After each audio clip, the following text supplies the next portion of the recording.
He's the 6-time World Snooker Champion. He's the reigning World Pool Champion. They've met before. Earl has missed this shot. Oh, my goodness! Davis came out on top. The Americans go out because Europe has got the lost goalie. Egos dented. Rivalries never forgotten. Revenge would be sweet. We have waited all day to see Earl the Pearl Strickland and Steve Davis go head to head. A packed house ready to witness a bit of drama. Steve Davis behind the scenes, Earl the Pearl Strickland making his way down to the auditorium as well.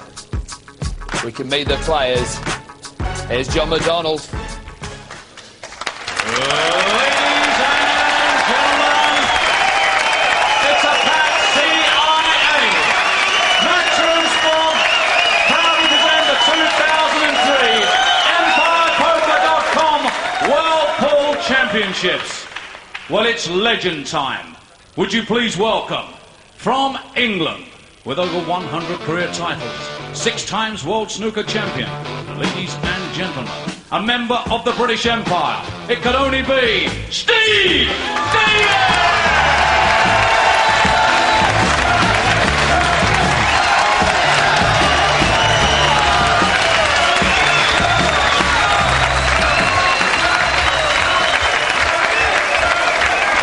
And now, ladies and gentlemen, from the USA, the reigning and defending 9-ball champion of the world, it's Earl the Pearl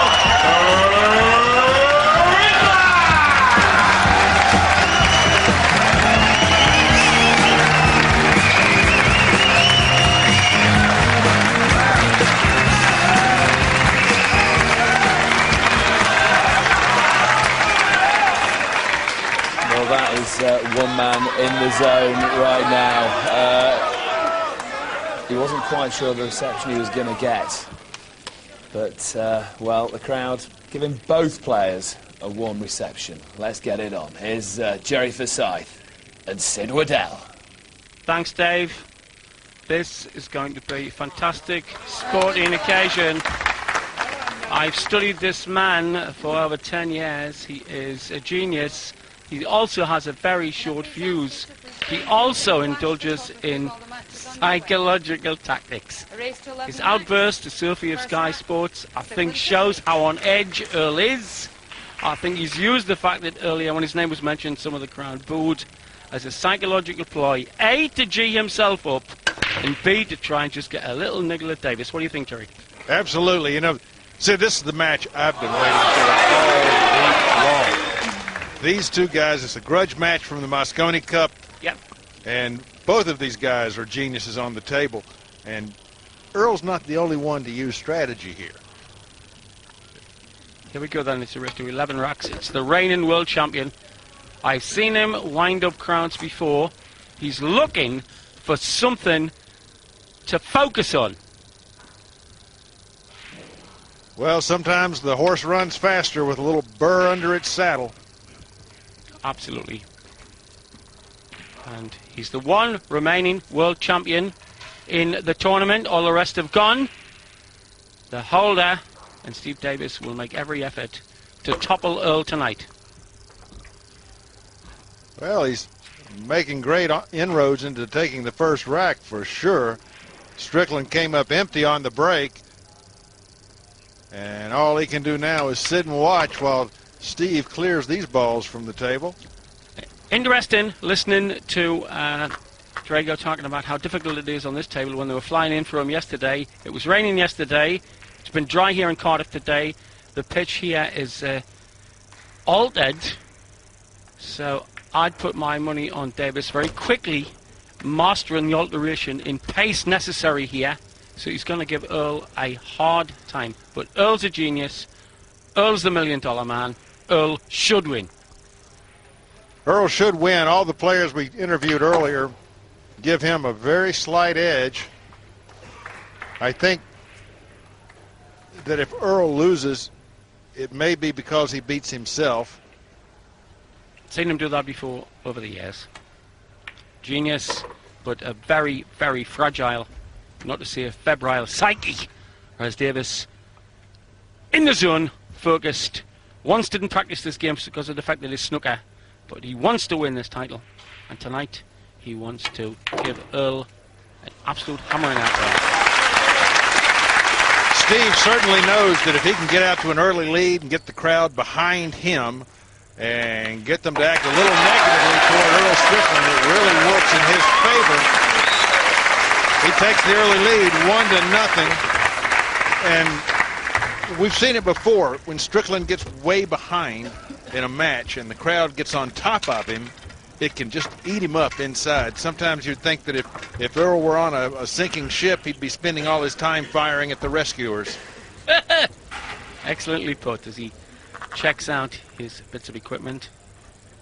And we've noticed him on the practice table have his finger extensions, which he specially made because he doesn't like using the jump cue. He was practicing, checking things out till seconds before the walk-on. I don't understand what he's doing now. Now, he talked earlier in the week about how he changed shafts to the shaft he won this tournament with, and he's just switched that shaft out. Well, as you see, I think half of Earl's energy is sometimes inwardly directed and sometimes negatively. Anyway, Davis, it's a winner break format here. Race to 11. Davis with the perfect start. Looking to crash the pack. Get action. Why does he get action? Yeah, he's made 2 balls down. He has a long shot on that 2, but long shots don't seem to trouble this man.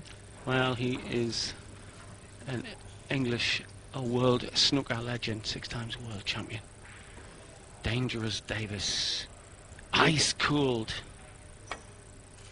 And I'll tell you one thing, he enjoys playing this, I think, more than he ever did snooker. Well, he's brought Earl to the table. It's hard to tell from here whether or not Earl has a shot. Earl may be blocked by the 6 ball. No, he's not. He's got a shot on the 2. This can get him started. I remember Earl yesterday in an interview said, if I get to the table 3 or 4 times, Davis is done. That's right. Like in baseball, Roger Clemens, the pitcher, give me 3 or 4 goes at any team in the world, from the Sox to the Redskins, and I will take them apart with my pitching. Great shot making, great position play from the champion of the world. Man who made $1 million in 35 minutes in Dallas in '96, ran 10 racks and then an 11th, and picked up $1 million. 5 times world champion. An absolute genius of the game, but that febrile sort of, he walks a tightrope most times, and up against somebody like Davis, the wire is as tight as a cheese cutter. Being the champion of the world, we spend a lot of time speaking with Earl. He's a great interview, and you always want to know what he's thinking. One of the things he was thinking is that people haven't figured the break out on this table, and he thinks he has. He thinks he's figured the speed out where he can not only make a ball, but also... Is this a bit of gamesmanship? No, I don't think so. He's sorting shafts here. He's looking for something he wants. I mean, of course there's psychology involved. He could have done this before the match. But as I was saying, he thinks he's got this break speed figured out. It didn't work for him on the first break. Let's see, though, if he can get control of the break. If he can, he's got control of the game. And whatever the psychological nature and has him throwing wobblies, whatever that, when he does get amongst the balls, he's deadly. He has no self-doubt. He's looking for a longer shaft. That's what he's trying to reach, that shot with a longer shaft. Tense and twitching. Oh. Placed in the last 8. Shooting left-handed.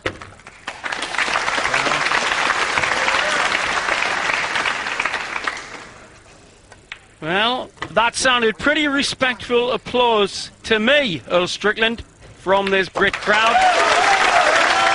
So far, so good. The crowd responding to him with applause and with smiles. Nothing to complain about. That may be a problem for Earl. Well, his opening words to Sophie in the interview were, "I am alone." More sort of Marlon Brando in a movie. But then again, the hustler, Fast Eddie, was a lonely man. Maybe it goes with the turf. Everybody shoots at you, especially when you're Strickland, especially when you are the reigning world champion. What did he expect? Flowers? I don't think so from this crowd. He's wearing some sort of appendage on his thumb, and it's the finger extenders he was wearing the other day go on the other hand. This is the hand he holds the cue stick with. Well, he's sitting playing glasses. So, yeah, we understand that this is to give him a slightly looser Remember, grip. We saw Efren Reyes breaking with a looser grip just yesterday, and here's Earl Strickland Opening his thumb on the point of impact. Exactly, he watches other people. Infinite capacity for taking pains. Always learning, Strickland. I wonder how quickly that loose grip on the break is going to spread through the pool world. Remember when he started copying Steve Bruce's snooker stance? Yes, that was just last year. He said that gave him more accuracy on open shots, especially long shots. Here we go with a very thin slice, cheated the pocket nicely. In superb position for 2-1. As I say, whatever the doubts in his sight, you might as welcome here in Wales. He will not slow up with this magnificent technique and eye. He'll not slow up no matter how tight this gets. He's staying within the Earl Strickland pace now, which is fairly quick. He doesn't rush like Drago, but he's by no means a slow player. He likes a quick pace. He's very, very comfortable moving quickly around the table, making fast decisions. Nobody gets into stroke quicker than him. Been playing for money since he was about 12 years old. My mate Mike Penosa, Billy Digest tells me, played in a barn up in the hills of North Carolina.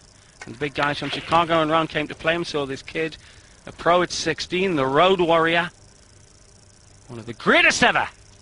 Earl Strickland takes his second rack. Now enjoys a 2-1 lead over Steve Davis. It's a race to 11. We got a long way to go yet. A lot more action to come in Cardiff.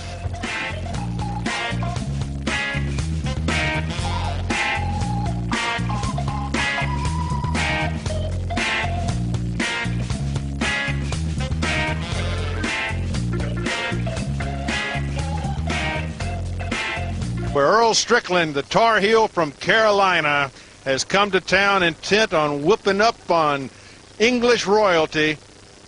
The upstart from the colony is about to take this rack apart. Done about Needle on the pitch. Go get Needle in the commentary box. Jerry keeps on in that tone.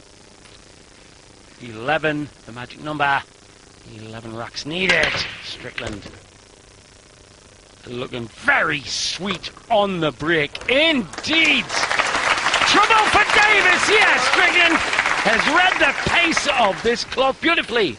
He said he was going to do this. He pre-announced that he was going to master the break shot on this table. He said he figured it out a couple of days ago and knew exactly what to do. Shamat trailing, maybe surprisingly 9-4 to Shah on the mezzanine.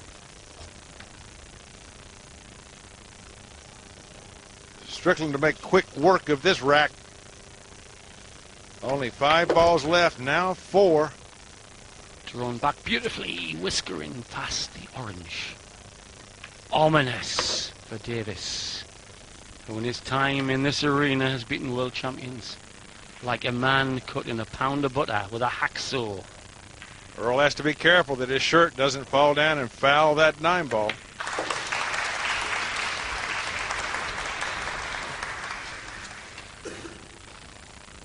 Well, you can see for yourself. Not much work left here.